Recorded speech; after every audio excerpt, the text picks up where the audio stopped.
You're listening to DraftKings Network.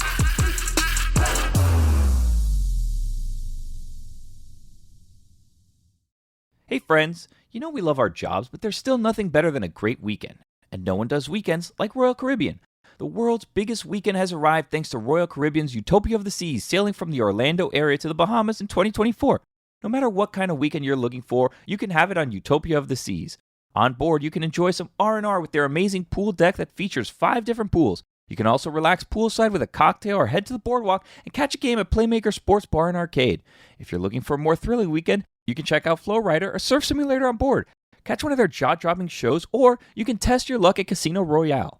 You'll also be able to enjoy Perfect Day Coco Cay, Royal Caribbean's own private island. You can relax on the beach with a pina colada, or chill at an overwater cabana at Coco Beach Club. Or, if you're looking to keep the adventure going, you can race down the tallest water slide in North America. Get ready to conquer your bucket list and adventure boldly, because Utopia of the Seas has everything you and your crew could want in a weekend. Come seek the Royal Caribbean. Visit RoyalCaribbean.com to learn more. This is the Dan Batard Show with the Stugotz podcast.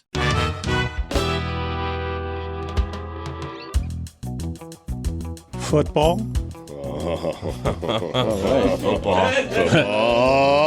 Football. Yes. Football? Football. Greg? Football. Football. Football it. Stugotz. Football in it. Football. Football? Football. Football. Football.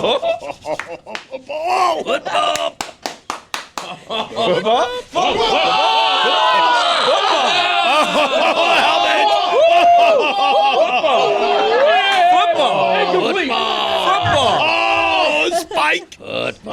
Deion.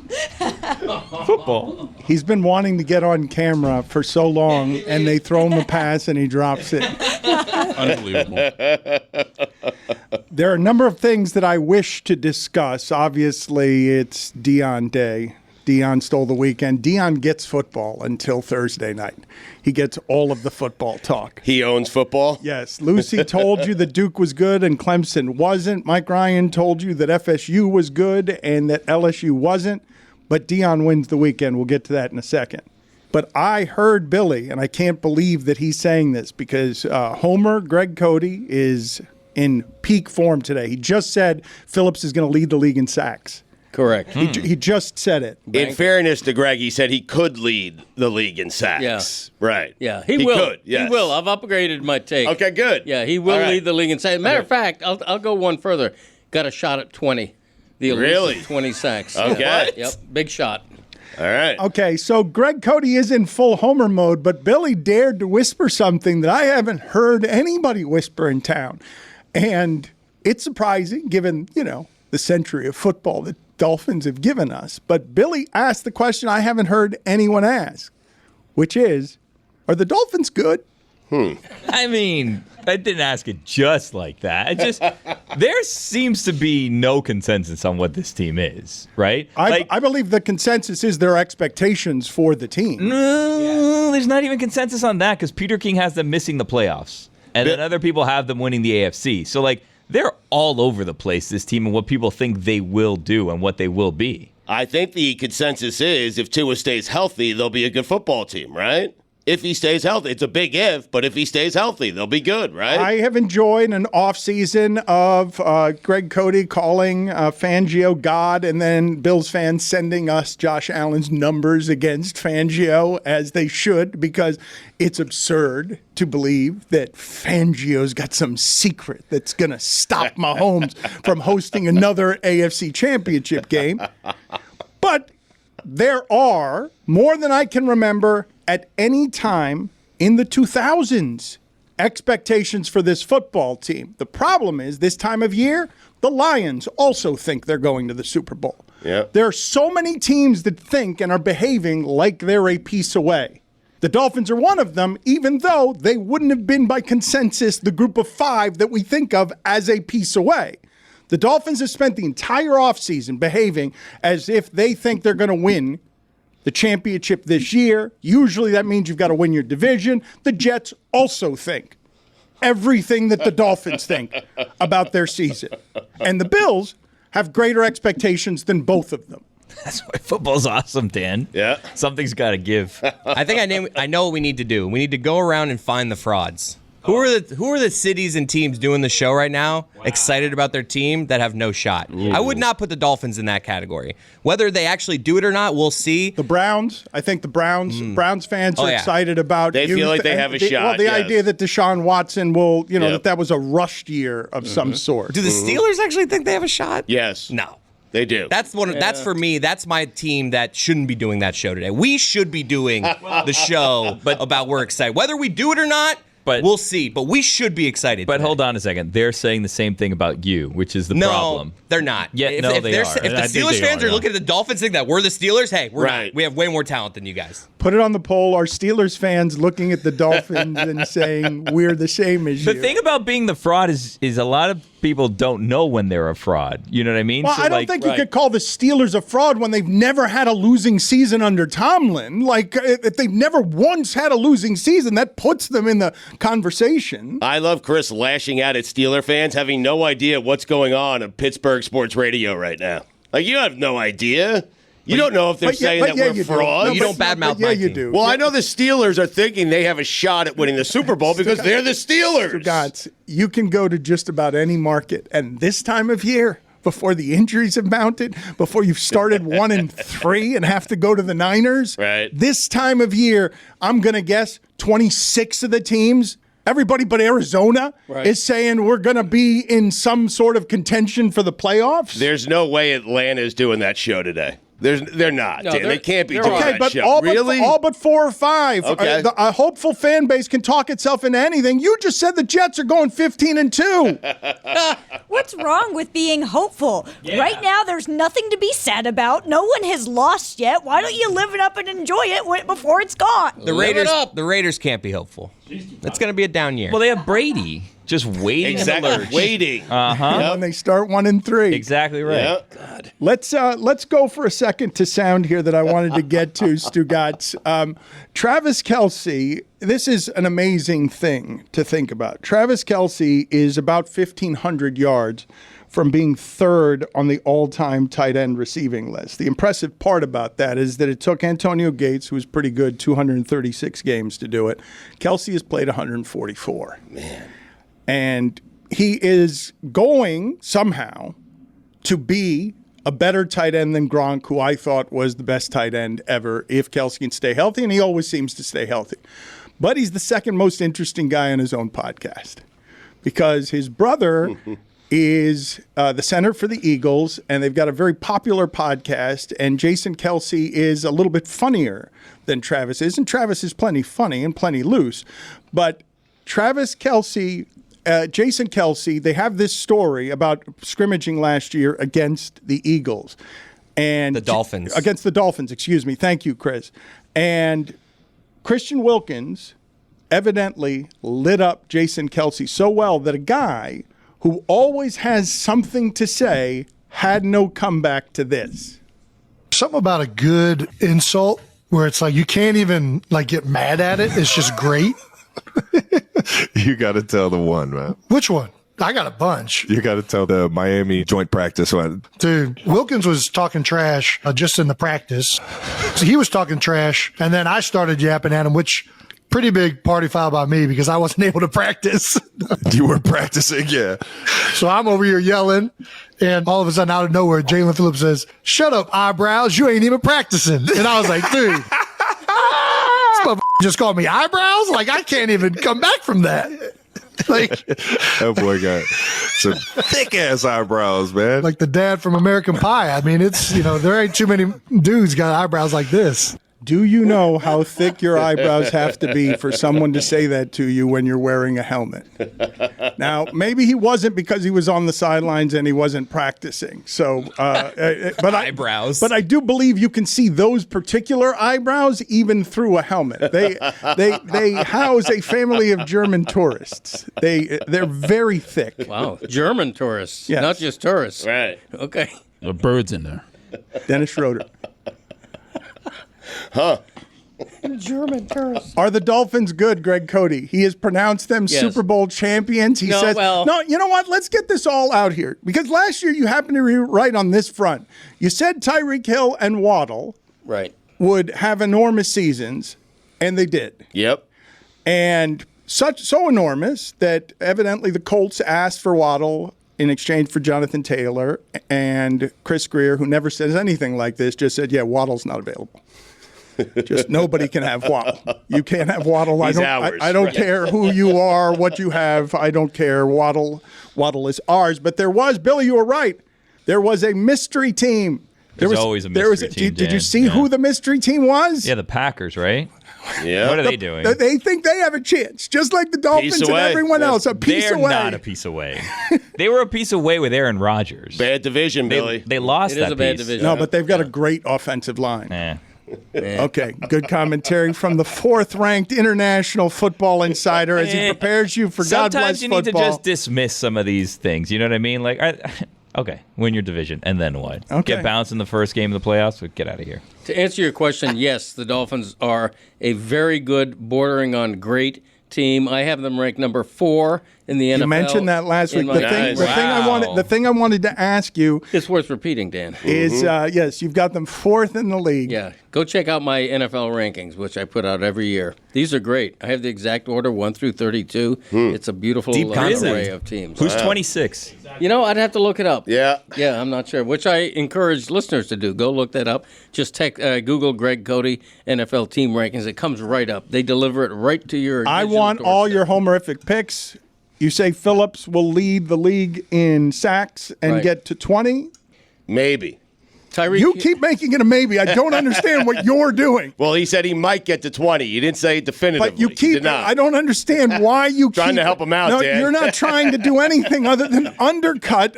He is making with conviction these bold claims, and you keep doing maybes to him. I don't do maybes. By the way, no maybe about it. Number 26 in my rankings is the Titans. The ghost. They've given help to the ghost of Ryan Tannehill. Right. They still have Derrick Henry. Defense sucks. They won't do much of anything. Tyreek Hill, 2K.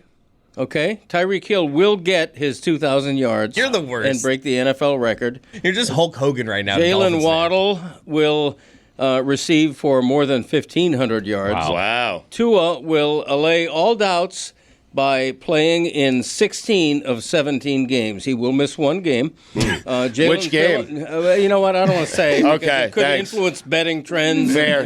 Yeah. Appreciate it. Yeah. But, the Dolphins are the real deal. Mina Kimes, who knows the NFL as well as Keep anybody going, on though. earth, I want to hear. I says they're a want top your 5 thoughts, talent. not Mina Okay. Kimes. I asked you. Okay. If I wanted to talk to Mina Kimes, I would do this with her. Okay, you want more of a stat breakdown? Like I want you to tell me what all of your predictions are for homerific. What is going to happen? Jalen Ramsey's going to return and have 40 interception and 17 pick sixes. What's going to happen? No, Jalen's gonna sack 20 times. He's gonna lead the league with 20 sacks. Phillips. Jalen Phillips. What did I say? Yeah, he was talking about Jalen Ramsey. Oh, if Ramsey has 20 sacks, that's unbelievable. Ramsey will. This is the new will miss most of the Batard season. show with the That's Stugotz. Gamble on by DraftKings. It's Mike, and at just 96 calories a can, Miller Lite is going to be the only beer you'll want to celebrate football season with all season long. Whether you're at the stadium or playing fantasy football or watching the game at home or at a bar, Miller Lite is here to make your football season taste like Miller time. You know what I like to do?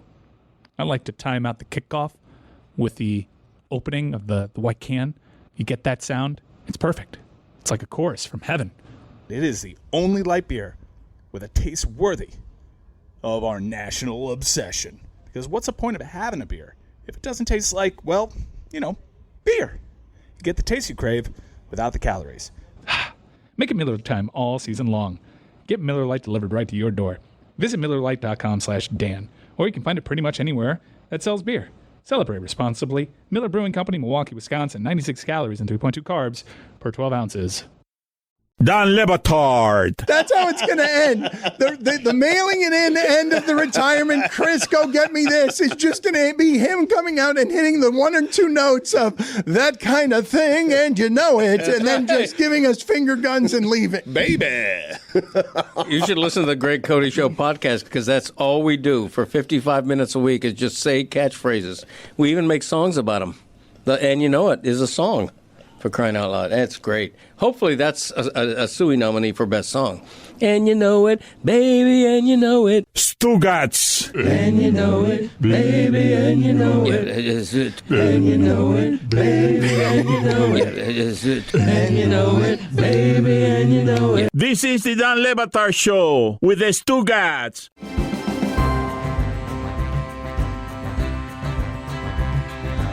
Presented by DraftKings Sportsbook, one of America's top-rated sportsbook apps. DraftKings has all kinds of ways to get in on the action, including same-game parlays, props, live betting, and so much more. Use code Dan when you sign up on the DraftKings Sportsbook app to check it out.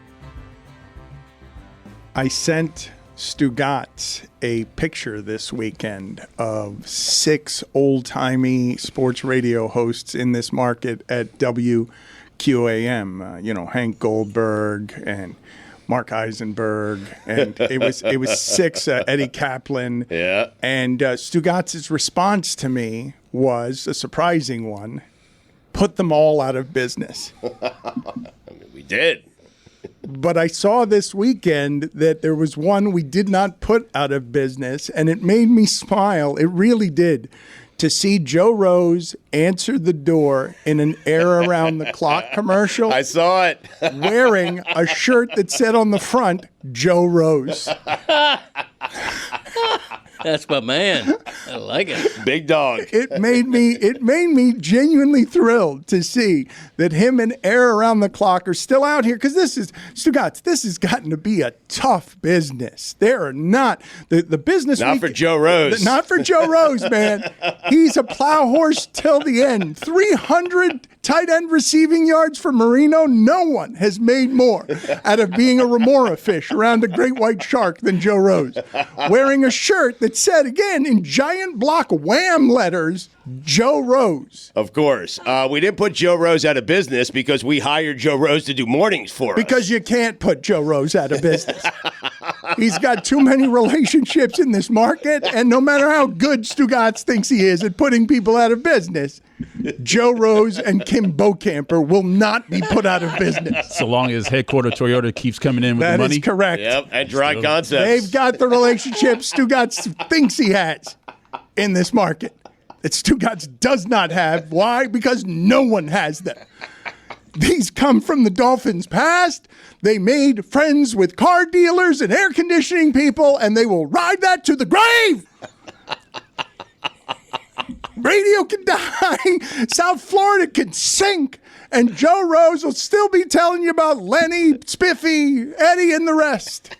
Chippy. Whatever. Scotty and Mike. And Boar's Head. Oh, Boar's Head. Those were the glory days in this market. Yeah. When a season started for the Dolphins, and it was allowed to have expectations like this. It's been 15 years. It's been what? Lamar Smith won a playoff game, and then they played the Bills with their backup quarterback, and they played the Steelers with their backup quarterback. The league is built on parity. Everyone has the same salary cap. The Dolphins are never here, and they're behaving right now like they're never going to get here again. Trade everybody, get everybody. We're playing for right now. We don't even know if the stadium is going to get swallowed by the shore. You have Joe Rose still reading Air Around the Clock. Floating around. That's right. Floating around on something made of bamboo. There will be no power, but he'll be here to tell you Air Around the Clock can get you Air Around the Clock because your wife is hot. I love the big dog. The shirt said Joe Rose. Right. Now, Greg Cote fancies himself. You heard the authority. He just said the Titans. Man, no one's got the Titans falling like that. Titans have been good for a long time. Yep. Greg Cote's got them at 26th. Greg Cote's podcast, The Greg Cote Show, featuring Greg Cote. With. Yeah. It's a fun. Yeah. Has some sound of why it is that you should respect Greg Cote's expertise. Here he is on Colorado football and Deion Sanders. He's the most overhyped college coach in the country right now. Colorado, they were 1-11 last year. He takes over the team, changes the whole roster, and now because he's a self-promoter, Coach Prime, everybody thinks they're instantly going to be great. They're going to get their ass kicked this season. It's like ridiculous. They're ranked like in the 80s. Like they are so far from the top 25, you need binoculars to see them. The Greg Cote Show featuring Greg Cote. With Fine. Right. Wherever you get your podcast. It's just, when there's too much attention for too little reason, my human nature is to go, wow, it'd be fun to watch him fail. I know that's not a positive trait by me, but I'm just looking for Deion Sanders, Coach Prime, to fall flat on his face, frankly, because the hype is such that people just expect Colorado to instantly be great. That take hasn't aged particularly well. It sounded good coming out of my mouth. And by the way, I deny what everybody is saying. I categorically deny that I have something against Deion Sanders because 2 years ago, he had agreed to come on my podcast and changed his mind because I would not agree to his personal assistant's demand that I refer to him only as Coach Prime. What? Really? No wonder you said that with so much bow. Crazy? I believe that 100%. Wait a minute. Yeah, this is a real story. Greg. Your pettiness is showing so much. Your analysis of Deion Sanders was based on him turning down a podcast. I told you I categorically deny that. He denied it. I deny it, Billy. Some people have said that. No, but I believe have it. said. After hearing about what categorically, Billy, after hearing about what he did to Zach Thomas, what Zach Thomas did to him. I can be petty. I'll admit that. He's actually he's retracted that. He feels bad for not going. Yeah, Chris, it's asinine. It's asinine. Your dad always wants to be invited to shit like that. He gets invited and then says, well, only if you come on my podcast. Well, let's not rehash that. Mm-hmm. But in the case of... It's a give and take relationship. I have my integrity. Why am I going to agree to only refer to him as Coach Prime? He's not my coach. I'll call him Deion Prime. I mean, Mr. Dan, Prime. I'm not going to call him Coach Prime. It's ridiculous. We've on this very show had people come on and say these are the conditions in which you will appear on this show, and we'll say no, we're not going to just do that. Greg did no different. Exactly. But if Dan was offered Deion Sanders today and had to call him Coach Prime, Dan would take the interview and call him Coach Prime. It also doesn't taint my coverage 2 years later. It doesn't taint because Greg denied it categorically. Soaked in bitterness. No. It is funny that he's got everyone calling him Coach Prime. It's ridiculous. It should be Coach Time. Did you see Colorado's official university commercial is all about Deion? It's like, this is the prime university in the prime college town with a prime education. He's paid for himself. He got a $29 million contract, and they got $28 million in donations. They've got their season tickets sold out for the first time in more than a quarter of a century. He did more transfers than anyone, 53. Well, I mean, we're not even pretending anymore. Never mind about what this used to be. The greatest mercenary in sports that you've just about ever seen just took college football by storm by taking everyone out there in the Louis Vuitton baggage, getting all those players out of there, bringing his own 53 in. And if that's how we're going to do business in the business of college sports, Stugotz, where USC can just get a quarterback-coach combo and fix everything, well, Deion comes with 53 of them. Right. And he's changed the rules. He's never played by the rules. And now he has done something that left me flabbergasted, Stugotz, because that was one of the worst power conference schools I've ever seen last year. Ever. Just truly, truly terrible. And to go from that, and you can, so many of you want to knock TCU, fine. They've got 3 starters returning. They can't play defense. I saw the throws Deion's kid was making. Those throws work against anybody. Going to be funny when his kid transfers to Alabama. And Deion is at FSU. I I don't think that the TCU being overrated and Colorado being better than we thought are like mutually exclusive things. I think they can both be true at the same time, and I think that's like the case here. I'm always a little worrisome of going week one and just absolutely like taking these expectations. Colorado's got a feisty Nebraska team next week. TCU is not as good as we think they are. What Deion has done is very impressive, but I think we should just like slow down the brakes. a little bit. No, it was a cool moment, and I understand what you're saying, but I was uncomfortable. He did a great job. But the amount of praise being heaped on Deion Sanders as if he was the guy out there making the actual plays. He was not, Dan. But his son was. Dylan Edwards was. Travis Hunter was. It was not all Deion Sanders. His defense gave up 40-plus. Stugotz, a Hall of Fame player of this caliber, there's one best cornerback ever. It's him. Yep. Changed the sport coming out of college. No doubt. Was brash and cartoonish 30 years ago. Is the guy in the commercials with Nick Saban. Not any other coach. He's the second most famous coach in college in America. Second. He's more excellent at what he did for a career than any of those coaches are at anything. And now he brings an army of players with him. You can reduce your expectations if you like. He's already exceeded mine. They went and beat a ranked team for the first time in 30 years. That was an epically bad program. You can tap the brakes if you want. I'm telling you, that's something worth celebrating. An anarchist who had to go through the black college route because nobody thought he could coach. Nobody thought, nope, you can't have a chance. You are not excellent enough. Steve Kerr can have a chance over here, Derek Fisher. You can't have a chance, Deion. You've got to go to a school whose funding is so bad that when you get to the Colorado program, terrible, you're awed by the facilities. But, Dan, I'm not tapping the brakes. I think, and I thought this before it happened, I said Deion, Florida State should fire their coach and hire Deion Sanders. That actually looks really good. I believe in Deion Sanders. I do. I'm not tapping the brakes. I was just uncomfortable with all the credit going to Deion Sanders and none of it going to the kids. Travis Hunter was talked about plenty. We all learned the name. We celebrated Deion over the weekend. We all learned the name Saturday of Travis Hunter. If you did not know it before, and you care about sports, that's what happened Saturday. A star coach and a star player made an appearance to now make expectations when they go to Nebraska higher and different. But I'm just telling you that what I saw from a competence perspective, I don't care that TCU can't play defense.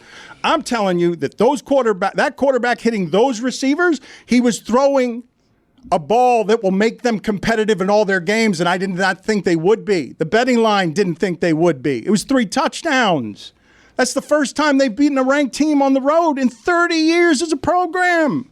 Like, you can just celebrate it because it's seismic. It's unbelievable what he just did. They played for the national championship last year. It could not have started better because it wasn't just that they won. Holy shit, did you want to watch that game? Yeah. That was fun to watch.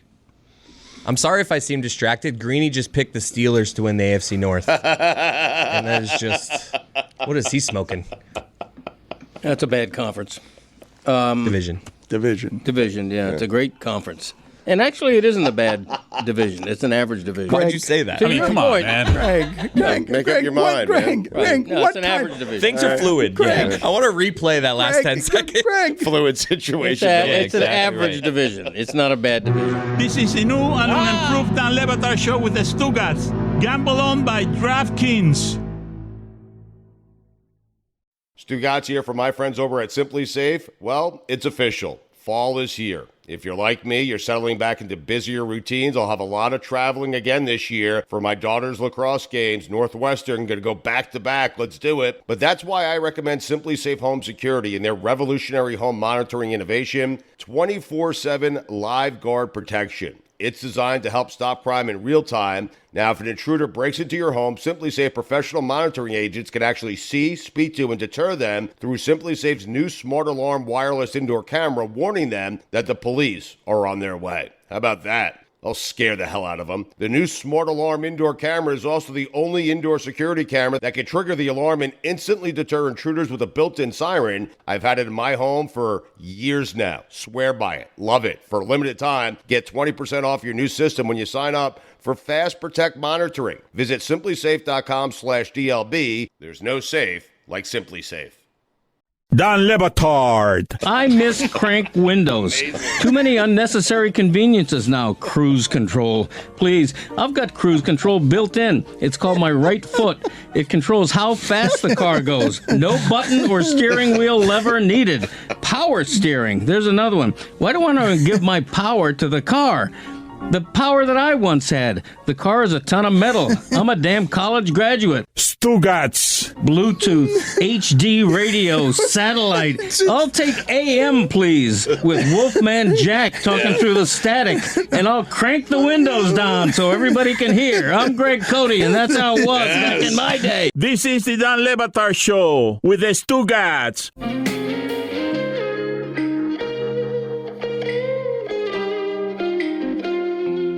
Presented by DraftKings Sportsbook, one of America's top-rated sportsbook apps. DraftKings has all kinds of ways to get in on the action, including same-game parlays, props, live betting, and so much more. Use code DAN when you sign up on the DraftKings Sportsbook app to check it out. Jake Berger is going to join us in a second. TCU, incidentally, Stugotz, had a defensive tackle, a freshman, who was 6'5", 455 pounds. Wow. 18. Freshman. That's insane. Yeah.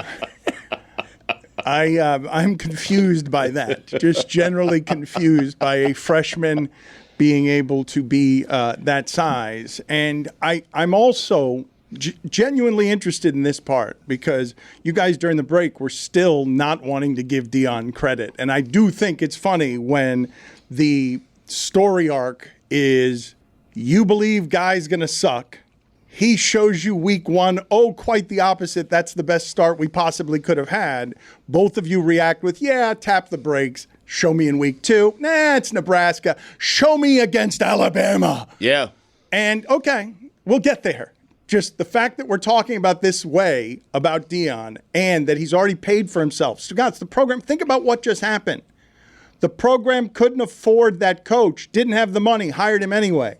The fans, they crowdsourced, they got him there, and they got $28 million.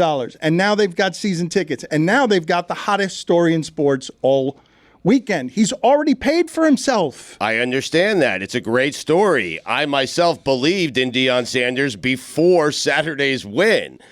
Dan, you're basing all of this off of one game. Like one game. It's one game. They beat TCU and a quarterback who's playing his first college game, and they gave up 40 points. It's the only game they played. He's only had one chance. I know. But you're acting like this is the greatest thing we've ever seen. They're 1-0. It's a cool story. I don't care whether they go 5-7 or not. I don't know what you're so eager to tap the brakes on enthusiasm for the coolest story in college football this week. I feel like you guys switched roles.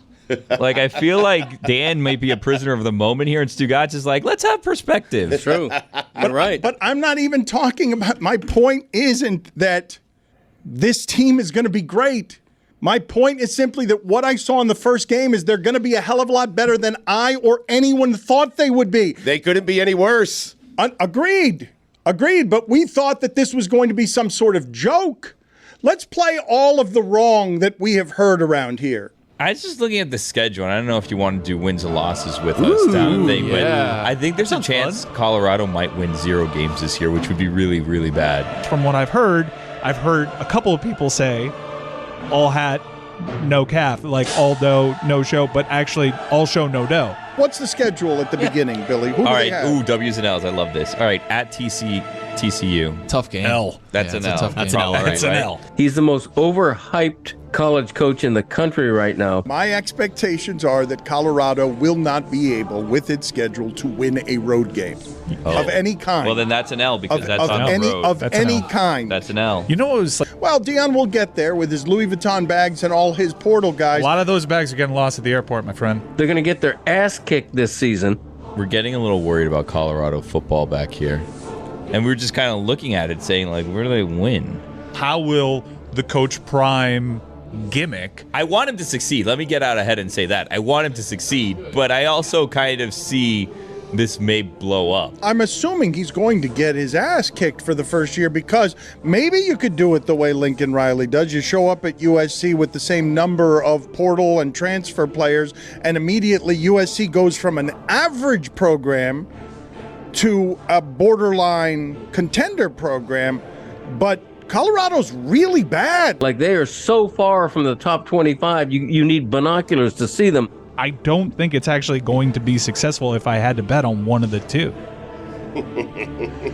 Stugotz, for the people who do not remember this glorious, glorious history of the coach of this football team, showed up at his final college game in a top hat and a tuxedo, pulled out of a limo with a 0.0 GPA because he'd already gone pro. He could play baseball or football.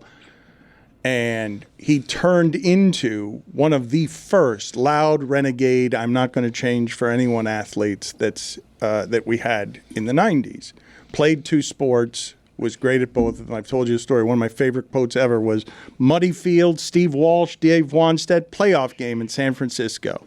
Wannstedt's only throwing to half the field. It's a muddy field. Half the field because he's afraid of Deion. Running off the field with Deion after the game, his uniform, muddy playoff game, isn't all that dirty. And I asked him if he'd ever played in a game so boring, and his response was, it's called baseball. He was helicoptering and flying in between Atlanta and Miami to play a football game and a playoff game in baseball on the same day. And he comes out of college at one of the original mercenaries, one of the original businessmen, like shook all the constructs, Stugotz, because how can this guy behave this way? Because he was more excellent than anyone else. Because he was that good. Gave his feet to the cause. He is missing toes because he can't walk very well anymore because it was hard to do what he did. And, quiet as it's kept, one of the most prepared athletes ever. People thought he just had a gift because he was faster than everybody else, and he did. But he was also a mercenary. He took his craft very seriously, and he's been warning you for a while that this team, and he is coming. He is coming. And he just stole the first weekend of the year. This is how he debuted, though. I want to play this video in honor of him, his music video. Again, must be the money. That's how he came out of college in the 90s. Just wants money. Throwing that in everybody's face, and then he makes this music video. Well, all right. Yeah. You know, ever since I turned pro in 1989, when I signed the dotted line, it was strange. Most things changed for the better and for the worse. So I called my mama and she said, baby, must be the money. Yeah, yeah, yeah, yeah. Must be the money. It's got to be, because I got people who want to be my friend. People I never knew. People I never thought about associating with. I don't know what it is. Talk to me. Check it out. Diamond relax with gators on my feet. I get some pepper every day of the week. My hair is done, my fingernails too. 6 buttons down and I don't know what to do. Pay them on. Must be the money. It's turning them on. Please let him dominate college football. Pretty good song. Such a good story. It is not a good song. Yeah, good. I liked it. Decent, yeah. You're both wrong. But he's been slick for such a long time. And to see this reinvention, Stugotz, I don't know why there would be any need to poo-poo it. Like, let the man have his week. He has a fundamental misunderstanding of what the media's job is, because he asked Ed Werder this week, and he's like, do you believe? And Werder's response, you can imagine Werder, right? Wait, great. Werder left Cowboys camp? No, yes, for a moment. Okay. Just went to Texas Christian. Amazing. Nearby. Yeah. ESPN sent its Cowboys correspondent over there. And you can imagine how tired Cowboy Ed Werder is of the entire Deion experience.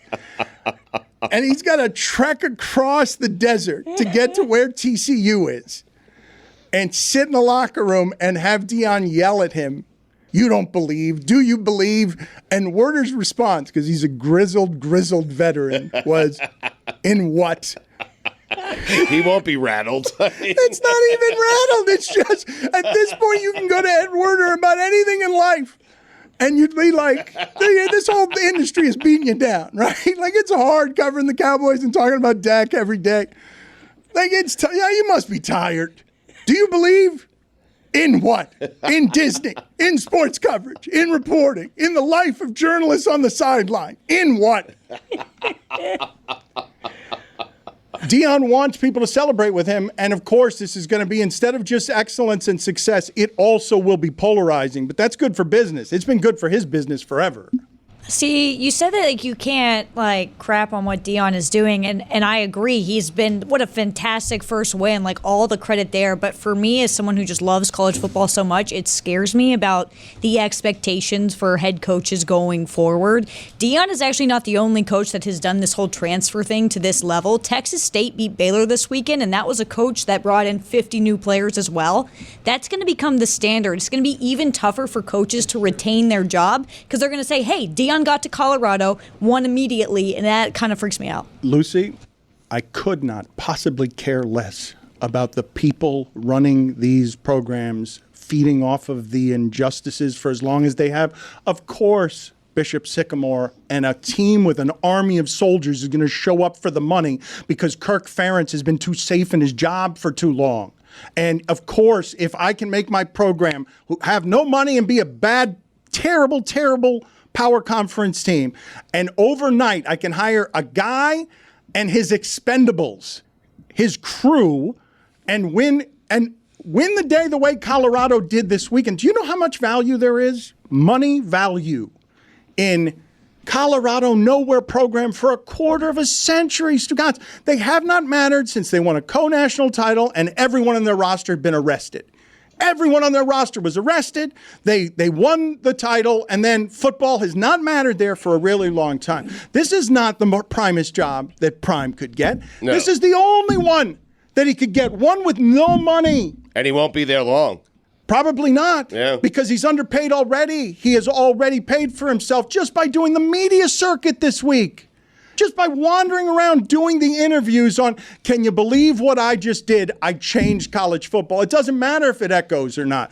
Obviously, in the long term, maybe it'll change the business construct or not. But I'm so tired of these coaches like Dabo Swinney. Go away. Good. You had a nice run, and now let's see what you can do. Let's see what you can do in this climate. Let's make that a democracy. You've been bullying players forever. Now let's see what it looks like when you can't get all the guys because somebody else gets all the guys. I think the forgotten part of this, though, is there were 50 players on that Colorado team who had to leave. Some of them weren't, all of them weren't good enough for Deion, and that's fair and that's fine. But I remember just reading the stories of kids who were like, my dad played here. This was my dream school. I got recruited here. I've been here 3 years. I have to go.